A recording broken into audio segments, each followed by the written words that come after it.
Gusto mong ibenta ito? Magkano ba ang halaga? Bibigyan kita ng 5,000. Hindi ko kaya. Bigay ito sa akin ng aking ama. May alam ka sa pag-alis ni Gazilda? Sir, kasi nawala po sila doon sa grocery na pinuntahan namin. Balikan mo sa grocery na yon at magtanong-tanong ka. Pag may nakuha kang impormasyon, sabihin mo sa akin. At sa akin mo lang sasabihin. To what do I owe the pleasure of your call? Gusto ko sanang ayusin ang gusto sa dalawang kumpanya natin. And what is your proposal? Why don't we meet for dinner? I'll get back to you. Akala ko makakausapin niyo lang ako. Bakit kinukulong niyo ako ngayon? Bakit nasa presinto si Eric? Nagre-reklamo daw ho yung Matthew Dominguez. At dami-dami natin problema sa opisina kung ano-ano pang inatupag mo. Now's not the time to be petty. Mukhang may nagawa na naman po si Eric, Lola. Gusto ko munang makausap yung pamilya niyang Matthew yun. Wala kaming kadugong kriminal. Pwede ba umalis na nga kayo? Hindi kriminal! Ako! Wala kayong galang. Ako ang inyong harapin. Sabihin nila, bakit hindi ko kayo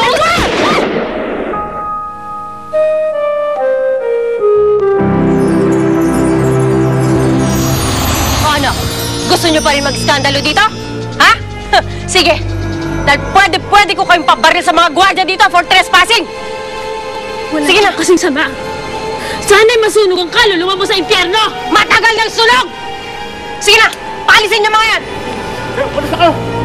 Alis na kayo.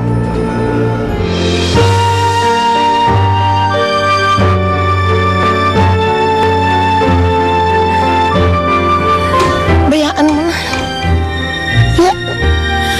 Gusto ko karamdam niyo. Okay lang. Okay lang. Halika. Puntahan na lang kaya natin si Eric.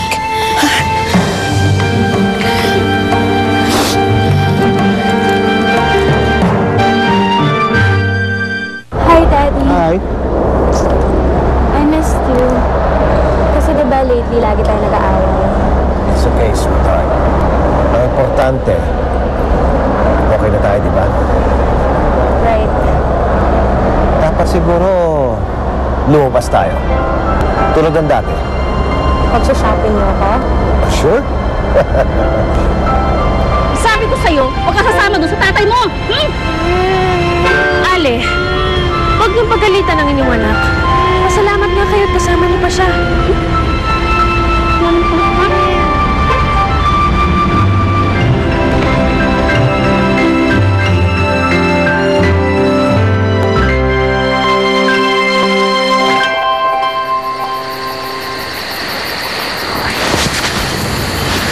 Natalia, nasaan na tayo? Nandito na po tayo sa palasyo, Ina. Ipinaslit tayo ni Vicente. Nasa palasyo tayo? Opo. Saan na po pakiramdam niyo? Mabuti na ako. Kung nasa palasyo tayo, baka maaaring makausap na natin si Cinderella para makahingi tayo ng tawad.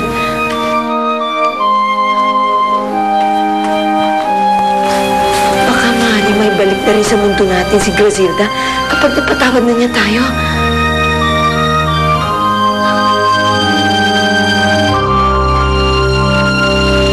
May kaso na ho ba kayang isinampa laban sa apo ko? Lola, iniimbestigahan pa po namin siya.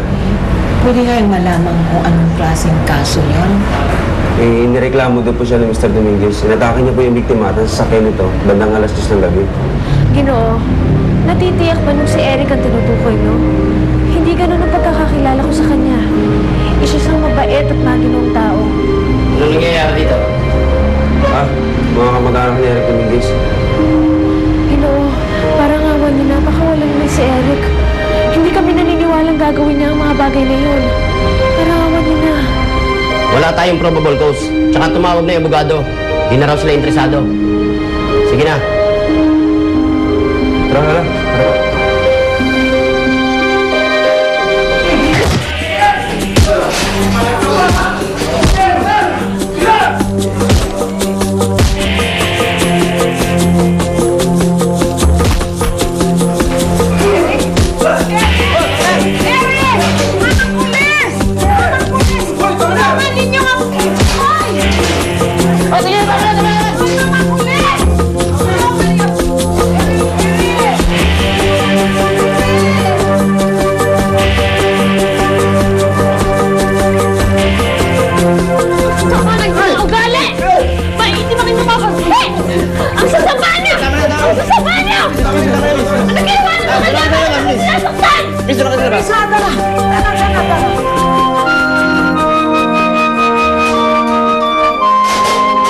Gusto nilang ayusin ang gusot.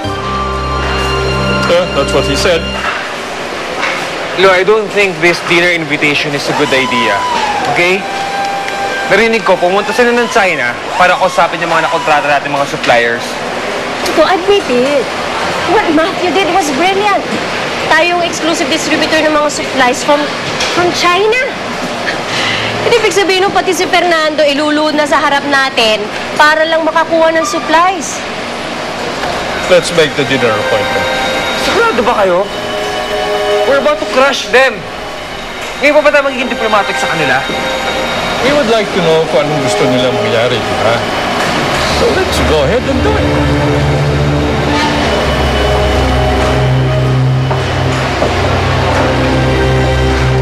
Sigurado ako may pinaplano yung Fernando. I know it. Well, by all means, make sure that dinner does not go well. Okay? Rumisponde lang po kami doon sa sunog sa factory. Nagkainitan kami ni Matthew. Kaya yun, nagsumbong doon sa boss namin. Suspendido ako. Kaya sinira mo yung sasakyan ni Matthew, ganun ba? Lola, hindi ko akong gumawa nun. Bakit ayaw nang maniwala? Ako rin. Ako hindi naniniwala. Pero sinabi ko sa mga kawal kanina na ikaw ay magino at mabait na tao. Kaya kanila pinakawalan upang makalaya. Wow, salamat ah. Utang ko pala sa'yo ang kalayaang tinatamasa ko ngayon. Eric, wala ka ng ama. Sila na lang ang natitira mong kamag-anak. Bakit ba hindi ka gumawa ng paraan na magkasundo-sundo na kayo? Pero Lola, mukhang masama ang pag-uugali ng kamag-anakan ng lalaki ngayon. Nakita niyo kung paano kayo tinaboy kanina sa kanilang tirahan? Pumunta kayo sa bahay ng mga Dominguez, Lola? Gusto ko lang sanang makiusap sa kanila. Lola, hindi niyo na dapat ginawa yun. Alam niyo naman mga halimaw yung mga yun eh. Lalo mo lang ginugulo ang relasyon mo sa kanila. Dahil pinapairal mo yung galit mo. Aray! Ano ba? Dahan-dahan naman oh! Ginagamot mo ba ako? Dadagdagan mo pasugat ko. Sino bang may kasalanan kung bakit ka nagkaganyan? Eh kung sabihin kong ikaw, aray! Dahan-dahan, biro lang naman eh. Halika na nga. Ginagamot ko na nga. Pasok na tayo sa kwarto. Halika na. Gusto ko nang magpahinga. Sige. Ako nang bahala din sa apo ko.